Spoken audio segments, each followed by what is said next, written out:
بسم اللہ الرحمن الرحیم الرحمن علم القرآن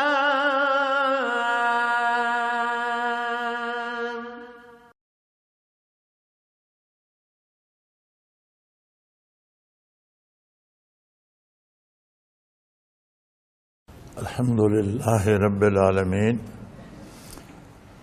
والصلاة والسلام علی حبیبہ محمد وعلی آلہ وصحبہ اجمعین اعوذ باللہ من الشیطان الرجیم بسم اللہ الرحمن الرحیم ونزلنا من السماء ماء مبارکا فانبتنا به جنات وحب الحصید والنخل باسقات لها طلع نضید رزقا للعباد واحیینا به بلدة میتا کذالک الخروج اللہم سبحانک لا علم لنا الا ما علمتنا انک انت العلیم الحکیم مولاي صل وسلم دائما ابدا علی حبیبک خیر الخلق کلہم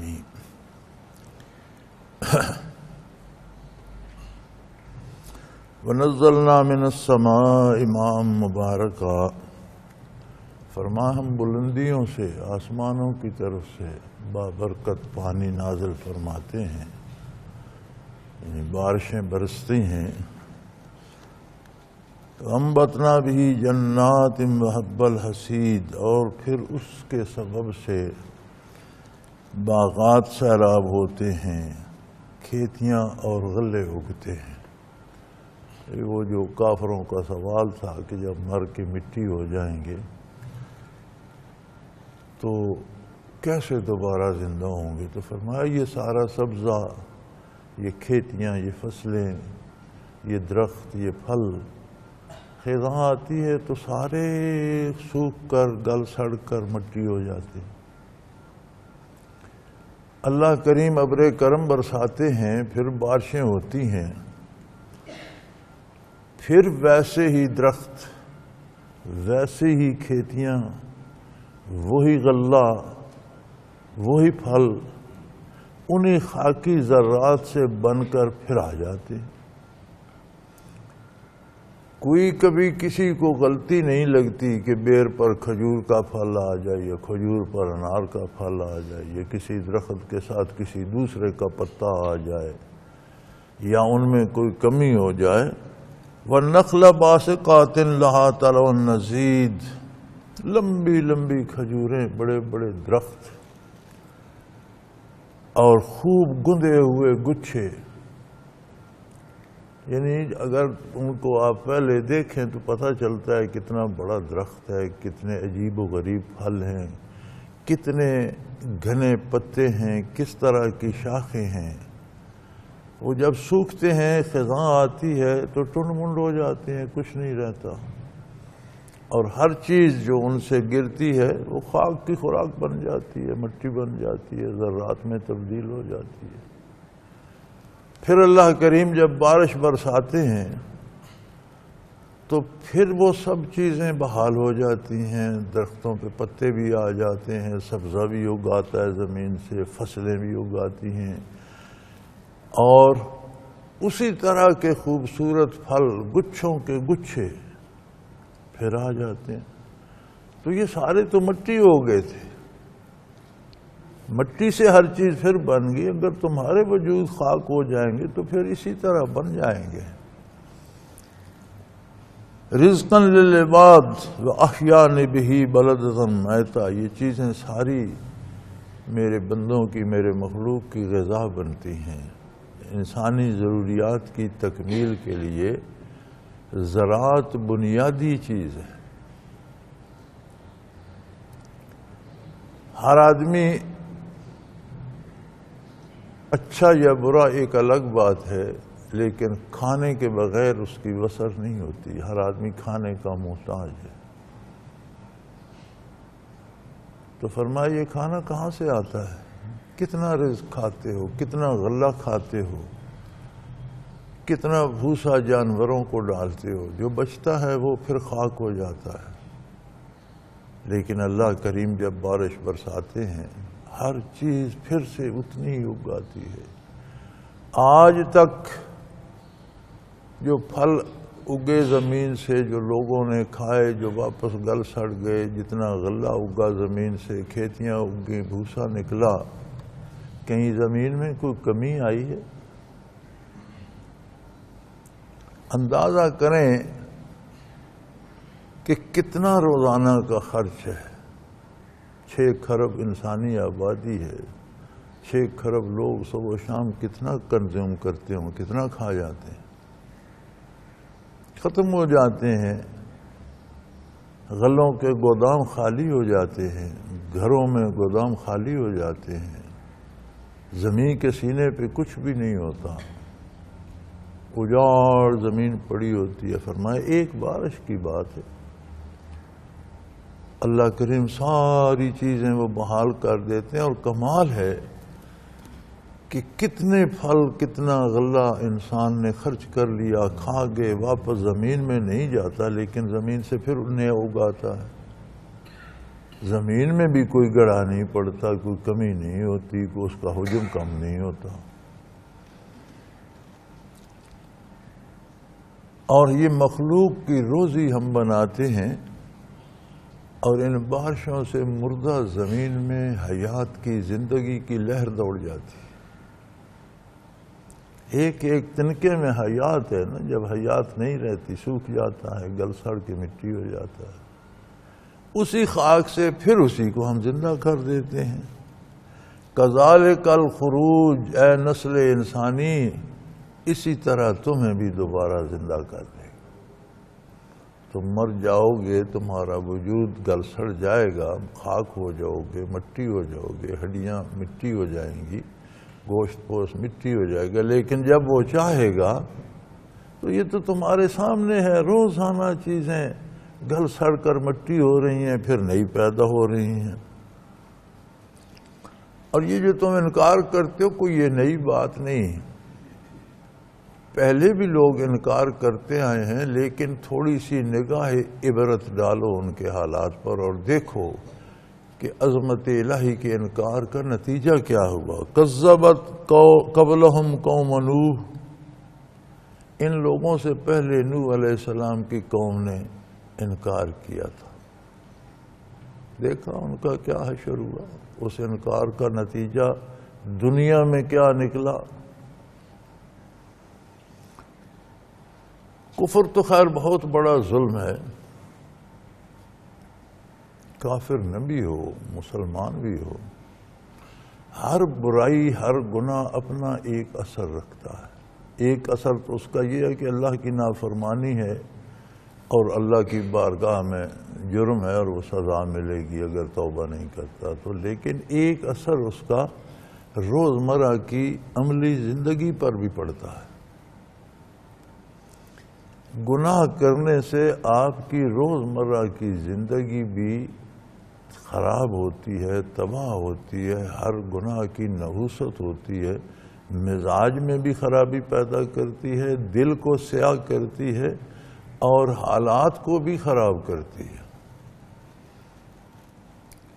اور نتیجتاً عذاب الہی بھی آ جاتا ہے۔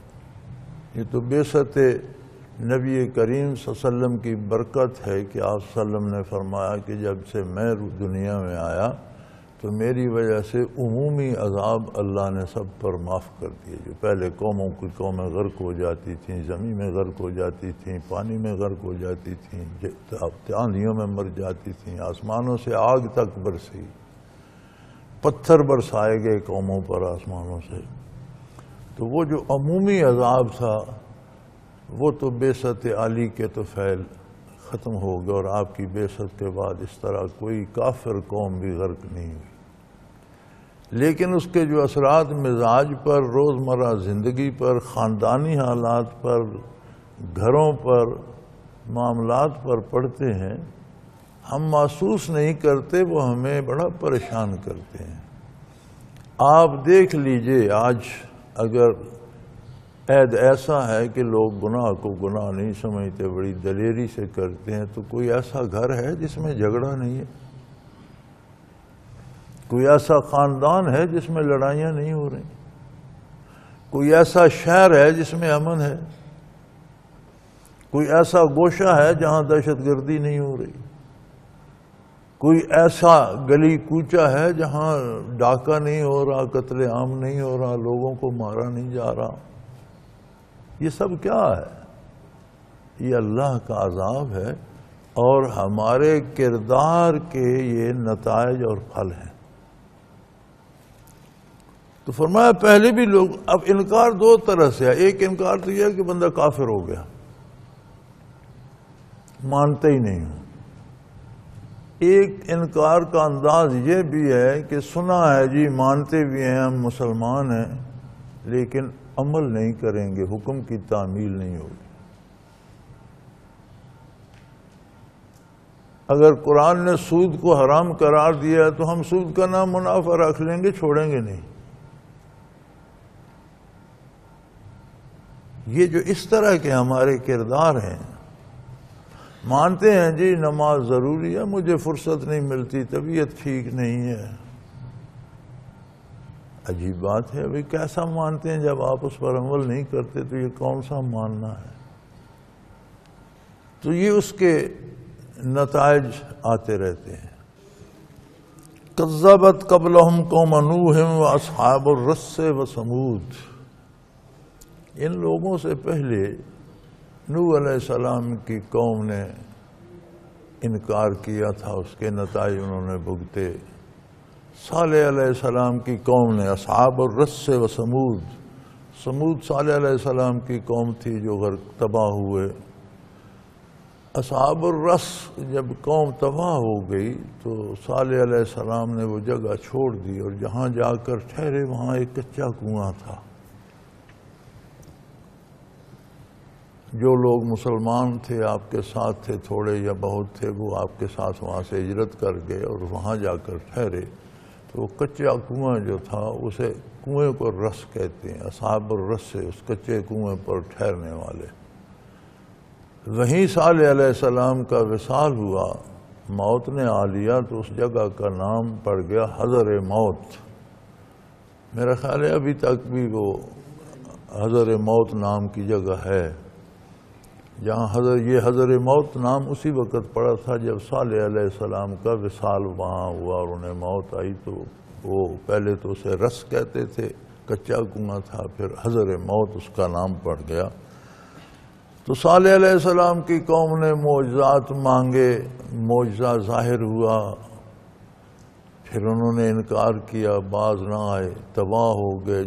جو ایمان لائے تھے وہ بچ گئے، عذاب آیا، ساری قوم تباہ ہو گئی۔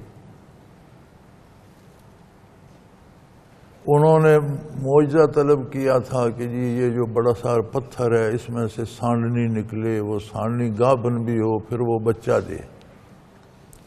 ان کے خیال میں یہ بہت ناممکن تھا کہ پتھر سے سانڈنی کیسے نکلے، پھر اگر پتھر سے نکل آئے تو وہ گابن کیسے ہو، پھر وہ بچہ دے۔ صالح علیہ السلام نے دعا کی، بڑا سا پتھر تھا، پھٹ گیا، خوب بڑی موٹی سانڈنی، موٹی تازی، ان کے اونٹوں سے کئی گنا بھاری، طاقتور اس سے نکل آئی۔ پھر اس نے بچہ دیا اور اس کا بچہ بھی نر بچہ دیا اس نے۔ اب وہ قد و قامت میں بھی اور جسامت میں اتنی بڑی تھی کہ ان کے پاس ایک چشمہ تھا جس سے وہ جانوروں کو پلاتے تھے۔ وہ پانی جمع ہوتا رہتا تھا رات دن اس کا چشمے سے تھوڑا تھوڑا، تو دن کو وہ جانوروں کو پلاتے، پانی ختم ہو جاتا، پھر وہ رات کو جمع ہوتا رہتا، دوسرے دن پھر وہ ایک گڑھا سا جو بنایا ہوا تھا بھر جاتا تالاب سا۔ وہ ایک دن میں وہ سارا پانی پی جاتی، جنگل میں چرتی رہتی۔ پھر وہ ان کی باری مقرر ہوئی کہ ایک دن آپ جانوروں کو پلائیں، ایک دن سانڈنی کو دے۔ تو ایک دن سارا پانی وہ سانڈنی پی جاتی تھی، دوسرے دن پھر جانور، تو جانوروں کو وہ ایک دن پانی نہیں ملتا تھا، تو انہوں نے کہا یار اس سانڈنی کو مار دینا چاہیے۔ یعنی یہ معجزہ دیکھ کر بھی انہوں نے قبول نہیں کیا، پھر انہوں نے وہ سانڈنی مار دی، اس کی کونچیں کاٹ دی، پھر اس کو قتل کر دی، مار دیا۔ تو جو اس کا بچہ تھا، وہ چیختا چلاتا جنگل کو بھاگ گیا، صالح علیہ السلام کو اطلاع ہوئی تو فرمایا اس کا بچہ جانے نہ دینا ورنہ تباہ ہو جاؤ گے، لیکن وہ بھی چلا گیا۔ اس نے کہا یہ تو تم پر ڈھال تھی، اللہ کے عذاب کے سامنے دیوار تھی، تم نے وہ دیوار گرا دی، اب تمہارے پاس 3 دن مہلت ہے، تمہارے چہرے سرخ ہو جائیں گے، دوسرے دن پیلے پڑ جائیں گے، تیسرے دن سیاہ ہو جائیں گے۔ یہ اس طرح کا تھا، پتہ نہیں مجھ سے ترتیب الٹ پلٹ ہو گئی ہو، ایک دن چہروں کا رنگ اور جو ہو جائے گا، دوسرے دن اور، تیسرے دن اور چوتھے دن تم سب تباہ ہو جاؤ۔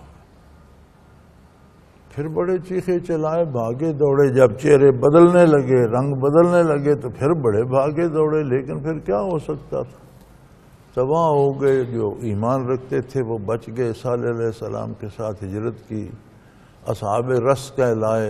حضرت کے وصال کے بعد کچھ عرصے بعد ان میں بھی بگاڑ پیدا ہونا شروع ہو گیا، اور پھر وہ بھی سارے اسی ڈگر پہ چلے گئے، پھر وہ بھی تباہ ہو گئے۔ تو فرمایا ان کنویں والوں کا انجام دیکھو، ایک عذاب سے بچ کر گئے تھے، ان کی نسلیں پھر گمراہ ہو گئیں اور پھر تباہ ہو گئیں۔ وعاد وفرعون واخوان لوط، عاد کو دیکھ لو، کتنے بڑے بڑے کڑیل جوان تھے، 90 فٹ کے، طاقتور، کتنی جدید سائنس کی ایجادات انہوں نے کی تھیں، اور جو پہاڑ اور چٹانیں کاٹ کر انہوں نے گھر بنائے تھے، آج کی سائنس جدید آلات سے بھی ایسے نہیں بنا سکتی۔ کیا حشر ہوا جب انہوں نے کفر اختیار، تباہ ہو گئے، مارے گئے، کوئی نہیں بچا۔ فرعون کو دیکھ لو، روئے زمین پر خدائی دعویٰ کرنے والا، ایک بہت بڑا عظیم طاقتور بادشاہ، لاؤ لشکر، فوجیں، خزانے، ملک، حکومتیں۔ واخوان لوط علیہ السلام کی برادری کو دیکھ لو، ان کا انجام دیکھ لو، زمین سمیت الٹا کر زمین میں غرق کر دیا، آسمان سے پتھروں کی بارش ہوئی، جبرائیل امین نے پوری زمین اکھیڑ کر اٹھا لی، فرمایا اتنے قریب آسمان کے لے گئے کہ مرغ کی اذان جتنے سے سنائی دیتی ہے، وہاں سے الٹ کر پھینک دی۔ آج بھی وہاں بحیرہ مردار ہے اس جگہ، آج اس کو بحیرہ مردار کہتے ہیں، پانی سیاہ ہے اس کا، اور جو گڑھا بن گیا تھا وہ بھرا رہتا ہے، باہر سے دریا آ کر اس میں گرتا ہے، لیکن اس میں حیات نہیں ہے۔ باہر سے دریا سے جو مچھلیاں اس میں گرتی ہیں تو مر جاتی، کوئی چیز اس میں زندہ نہیں رہ سکتی۔ وَأَصْحَابُ الْأَيْكَةِ، اور وہ صحرائی لوگ جو جنگلوں کے باسی تھے، یہ بھی ایک قوم تھی۔ وَقَوْمُ تُبَّہ، اور تبا کی قوم، اس کے واقعات پہلے تبا کی تشریح اور اس کی قوم کی گزر چکی، بہت بہادر جری حکمران اور بہت طاقتور قوم تھی۔ ان سب کا انجام دیکھو، کل کذب الرسل فحق وعید، ان سب نے میرے رسولوں کی اپنے اپنے عہد میں نافرمانی کی، تکذیب کی، انکار کر دیا، ہم آپ کی بات نہیں مانتے۔ فحق وعید، اور گناہ پر جس سزا کے ہم نے وعدے کر رکھے وہ وعدے پورے ہوئے اور ان پر وہ سزا لگ گئی اور انہوں نے بھگتی۔ تو ان قوموں کو دیکھو، پہلے سے گزرنے والوں کا انجام دیکھو، ان کا کردار اور اس کے نتائج دیکھو۔ ماضی جو ہوتا ہے کسی کا بھی، وہ اس لیے ہوتا ہے کہ اس سے آئندہ کے راستے متعین کیے جائیں۔ اگر ماضی میں کوئی اچھا کام ہوا ہے اور اس کے نتائج اچھے آئے ہیں تو آئندہ کا جو پروگرام ہے اس کو اس سے مطابق کیا جائے۔ اگر ماضی میں جو کام کیا ہے وہ غلط تھا اور اس کے نتیجے غلط آئے ہیں تو آئندہ وہ غلطی نہ دہرائی جائے۔ ماضی عبرت کے لیے ہوتا ہے، سبق حاصل کرنے کے لیے ہوتا ہے۔ تو فرمایا یہ تمہارا اقوام عالم کا ماضی ہے، دیکھو ان قوموں نے کیا کیا اور اس کا نتیجہ کیا ہوا۔ افعینا بالخلق الاول، تمہارا یہ کفار کا کیا خیال ہے کہ اللہ کریم ایک دفعہ مخلوق بنا کر تھک گئے، دوبارہ پیدا نہیں کر سکتے؟ تمہارے سامنے تو روئے زمین کتنا پھیلا ہوا ہے، کوئی گن سکتا ہے کتنے درخت اس پر پیدا ہوتے ہیں، کتنا ان پر پھل لگتا ہے، کتنے گھاس کے تنکے ہیں، کتنی جھاڑیاں ہیں، کتنے جانور ہیں، کتنے پرندے ہیں، آبی جانور کتنے، کوئی گن سکتا ہے؟ یہ ساری مخلوق روز مرتی ہے، روز پیدا ہوتی ہے، ایک مسلسل عمل ہے تخلیق کا جو تھمنے کا، رکنے کا نام نہیں لیتا۔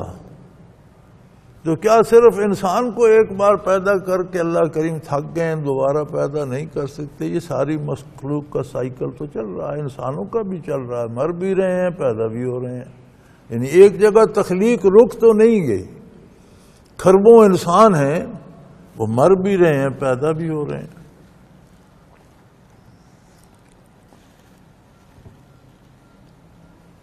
تو اللہ کریم تھک نہیں گئے مخلوق کو پیدا کر کے۔ کفار کا کیا خیال ہے کہ دوبارہ پیدا نہیں کر سکیں گے؟ وَلَقَدْ خَلَقْنَا الْإِنسَانَ وَنَعْلَمُ مَا تُوَسْوِسُ بِهِ نَفْسُهُ وَنَحْنُ أَقْرَبُ إِلَيْهِ مِنْ حَبْلِ الْوَرِيدِ۔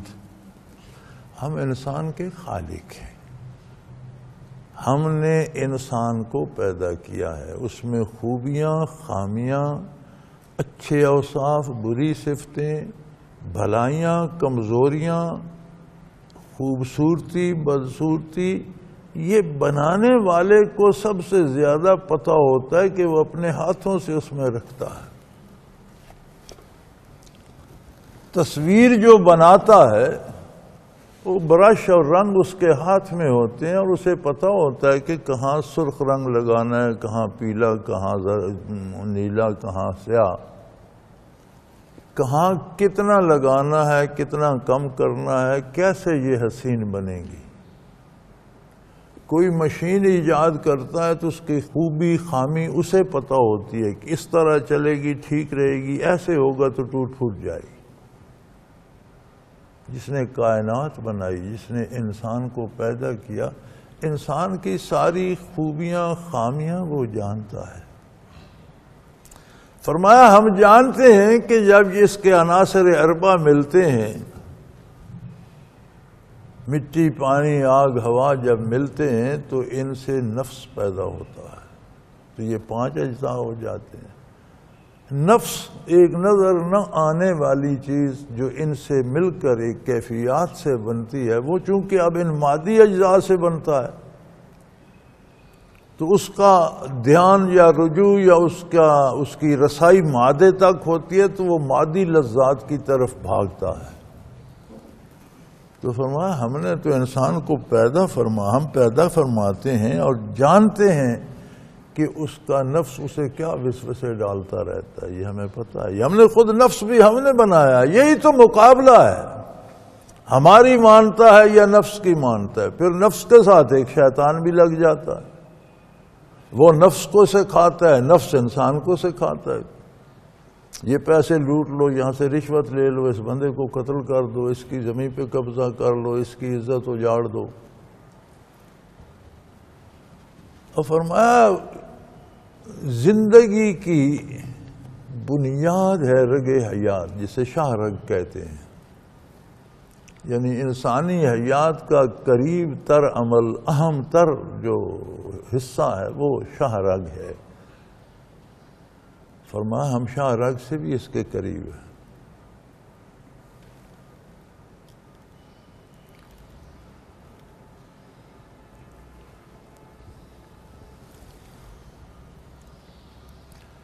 علماء ظواہر کے نزدیک اللہ کا شاہ رگ سے قریب ہونا یہ ہے کہ وہ اپنے علم سے ہر چیز کو محیط ہے اور جانتا ہے، ہمارا وقت شاہ رگ سے بھی قریب تر چیزوں کو وہ جانتا ہے۔ علماء ظواہر تو اس کی یہ تھا، لیکن علماء باطن اور اہل اللہ فرماتے ہیں کہ ایسا نہیں ہے، ہر وجود کو اس کے ہر ذرے کے ساتھ وہ ذاتی طور پر موجود ہے اور جانتا ہے۔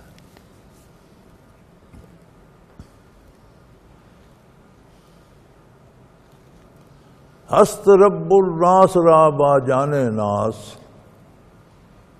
ہست رب الناس را با جان ناس، اتصال بے تکیف و بے قیاس، ہست رب الناس را با جان ناس، اتصال بے تکیف و بے قیاس۔ علماء باطن فرماتے ہیں کہ ہر وجود کے ساتھ اللہ کریم کو ایک اتصال حاصل ہے، اس کی کیفیت اور کمیت کوئی نہیں جان سکتا، بے تکیف و بے قیاس، نہ اس کی آپ کیفیت جان سکتے ہیں نہ آپ اس کو سمجھ سکتے۔ بندہ اگر کافر بھی ہے تو وہ اللہ کی رسائی سے دور نہیں ہے، اس کے وجود کے ہر سیل کے ساتھ اس کی قدرت ذاتی طور پر موجود ہے۔ اگر اس پر عذاب آتا ہے تو وہی قادر مطلق اس پر عذاب لاتا ہے۔ مومن کو اس میں ترقی نصیب ہوتی ہے، اور وہ جو قرب الہی ہے وہ بڑھتا ہے، ایک درجے پر اسے مومن کہتے ہیں جہاں بندے کو بھی ادراک ہو جاتا ہے کہ میرا رب میرے پاس موجود ہے۔ ایمان یہی ہے نا، کس نے بتایا؟ اللہ کے رسول نے بتایا، پھر رسول کو ماننا پڑتا ہے، اللہ کی معرفت نصیب ہوتی ہے۔ اگر اطاعت کرتا ہے، برکات نبوت پاتا ہے تو اسے ولی اللہ کہتے ہیں، اسے زیادہ کیفیات کا ادراک ہوتا ہے۔ تو فرمایا تم کس غلط فہمی میں ہو کہ تم اللہ سے چھپ کر رہے ہو، کفر کر رہے ہو یا گناہ کر رہے ہو، چھپ کر رہے ہو، بچ کر نہیں، خود تمہاری رگے جاں سے زیادہ قریب ہیں ہم، اور پھر ہم نے اس کے علاوہ 2 فرشتے بھی تم پر مقرر کر دیے ہیں، يتلقى المتلقين عن اليمين وعن الشمال قعيد، دائیں اور بائیں کندھے کے ساتھ دونوں سمت 2 فرشتے ہر فرد کے ساتھ ہر وقت رہتے،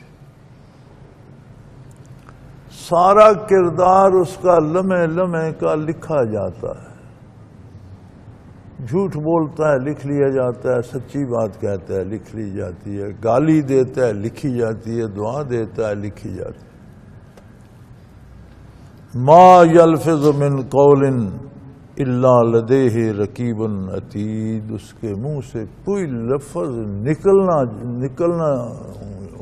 نکل جائے صحیح فوراً لکھ لیتے۔ اچھا ہے دائیں والا اچھائی لکھ لیتا ہے، برا ہے بائیں والا برائی لکھ لیتا ہے۔ ایک بزرگ سے کسی نے کہا تھا کہ حضرت میں اپنی اصلاح چاہتا ہوں، مجھے کوئی طریقہ بتائیے۔ انہوں نے فرمایا اگر واقعی تم اصلاح چاہتے ہو، مخلص ہو، تو ایک دن جب صبح سو کر اٹھو، جو بات کرو وہ لکھ لو، جو کام کرو وہ لکھ لو، رات سونے تک لکھتے جاؤ، پوچھو نہیں کیا ہے، بات کرو لکھ لو، کام کرو لکھ لو۔ دوسرے دن صبح اٹھ کر اپنا وہ کاغذ دیکھنا، تمہیں پتہ چل جائے گا کہ تم نے اچھائی کتنی کی ہے اور دن بھر میں برائی کتنی، اپنا نقصان کتنا کیا ہے۔ تو یہ احساس ہو جائے تو آئندہ نقصان سے بچنے کی کوشش کرو۔ یہی حال فرمایا آخرت میں ہوگا۔ ہم وہ جو لکھ رہے ہیں فرشتے، وہ اعمال نامہ تمہارے ہاتھ میں دیں گے اور کہیں گے اقرا کتابک، یہ اپنی ڈائری پڑھ لو۔ آج کی زبان میں سے ڈائری کہتے ہیں نا روز جو لکھا جاتا ہے، اپنی کتاب پڑھ لو، اپنا نوشتہ پڑھ لو۔ کفا بنفسک الیوم حسیبا، تم خود ہی اپنے جج ہو، تم دنیا میں فیصلے کرتے رہے میں نے یہ کام کرنا یہ نہیں کرنا، تو ججمنٹ ہے نا ہماری، جج ہر بندہ جج ہے، یہ کروں گا یہ نہیں کروں گا، یہ اس کا فرمایا، وہ فیصلے آئی لاگو، ان کے نتیجے بھگتو۔ وآخر دعوانا ان الحمدللہ رب العالمین۔ اللہ اللہ اللہ اللہ اللہ اللہ اللہ اللہ۔ حضرت امیر محمد اکرم آوان مد ذلہ العالی دارالعرفان منارہ ضلع چکوال میں سالہ سال سے قرآن و حدیث کے اوپر خطابات کر رہے ہیں اور سلسلہ نقشبندیہ اویسیہ کے مطابق لوگوں کو ذکر الہی کی تربیت دے رہے ہیں۔ وہ قرآن پاک کی تفسیر ترتیب وار بیان کر رہے ہیں۔ تفسیر قرآن کو وہ موجودہ ملکی اور بین الاقوامی حالات کے مطابق بیان کرتے ہیں۔ موٹر وے سے کلر کہار کے انٹرچینج سے نکلتے ہوئے، کلر کہار کی جھیل سے ہوتے ہوئے میانی، بوچھال اور نور پور سے گزرتے ہوئے دارالعرفان منارہ پہنچ سکتے ہیں۔ حضرت امیر محمد اکرم آوان نے بچیوں اور بچوں کی دینی اور دنیاوی تعلیم کے لیے سقارہ اکیڈمی کے نام سے ایک درسگاہ بھی قائم کی ہے، جس کا افتتاح ملک پاکستان کے صدر جنرل محمد ضیاء الحق نے اپنے دست مبارک سے کیا تھا۔ وہ تمام احباب جو اسلام کی طلب رکھتے ہیں ان سے گزارش ہے کہ دارالعرفان منارہ ضلع چکوال میں امیر محمد اکرم آوان صاحب کے خطابات سے مستفید ہوں۔ وہ ہر جمعے کو نماز سے پہلے بیان فرماتے ہیں۔ ہر ماہ کی پہلی اتوار کو ماہانہ اجتماع ہوتا ہے جس میں آپ خصوصی خطاب فرماتے ہیں اور پاکستان کے چاروں صوبوں سے احباب اس اجتماع میں شرکت کرتے ہیں۔ اس کے علاوہ یہاں سال میں 2 مرکزی اجتماعات بھی ہوتے ہیں، ایک رمضان المبارک میں اعتکاف کا اجتماع اور دوسرا جولائی اور اگست میں 40 دن کا اجتماع ہوتا ہے جس میں روحانی تربیت کی جاتی ہے۔ اپنا خون سیماب دے کر اتنا ہم کر جائیں گے، نام آقا کا چمن میں پھر رقم کر جائیں گے۔